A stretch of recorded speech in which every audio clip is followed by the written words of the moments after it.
আসসালামু আলাইকুম ওরহমতুল্লাহি ওয়াবারাকাতু। আজকের ক্লাসে আমরা অষ্টম শ্রেণীর পরিমাপ অধ্যায়ের গুরুত্বপূর্ণ সংক্ষিপ্ত প্রশ্ন আলোচনা করব। তাহলে চলুন প্রথমে ১ নং প্রশ্নটা পড়ে নিই। ১ নং প্রশ্নে চাওয়া হয়েছে ৫৭৫০ বর্গ গজকে একরে প্রকাশ করো। প্রথমে লিখলাম দেওয়া আছে ৫৭৫০ বর্গ গজ। এখন আমাদের জানা আছে ৪৮ বর্গ গজ হয় ১ একর। অতএব ১ বর্গ গজ হয় আরো কম, কম মানে ভাগ, উপরের অংশ মানে ডান পাশের অংশ উপরে থাকবে আর বাম পাশের অংশ নিচে চলে যাবে।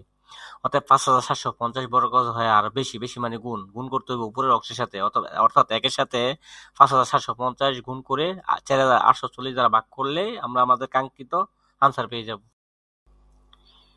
এখন আমরা আমাদের ২ নাম্বার সংক্ষিপ্ত প্রশ্নটা নিয়ে আলোচনা করি। ২ নাম্বার প্রশ্নে চাওয়া হয়েছে ১৫ মিটার ৭৫ সেন্টিমিটারকে মিলিমিটারে প্রকাশ করো। প্রথমে লিখলাম দেওয়া আছে ১৫ মিটার ৭৫ সেন্টিমিটার ইকুয়াল টু আমরা জানি ১ মিটার সমান সমান ১০০ সেন্টিমিটার। এই কারণে ১৫ কে ১০০ দিয়ে গুণ করলাম আর মিটারের পরিবর্তে লিখলাম সেন্টিমিটার প্লাস ৭৫ সেন্টিমিটার। ১৫ কে ১০০ দিয়ে গুণ করলে হয় ১৫০০ সেন্টিমিটার প্লাস ৭৫ সেন্টিমিটার। দুইটা যোগ করলে হয় আমাদের ১৫৭৫ সেন্টিমিটার। এখন সেন্টিমিটারকে আমাদের মিলিমিটার নিতে হবে, সেন্টির নিচে থাকে মিলি। এই কারণে আমরা জানি ১ সেন্টিমিটারে ১০ মিলিমিটার। এই কারণে ১৫৭৫ কে ১০ দ্বারা গুণ করলাম আর আমরা আমাদের কাঙ্ক্ষিত আনসার পেয়ে গেলাম।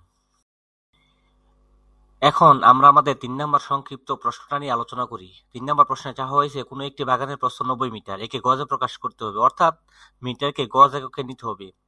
প্রথমে লিখলাম দেওয়া আছে বাগানের প্রস্থ ৯০ মিটার।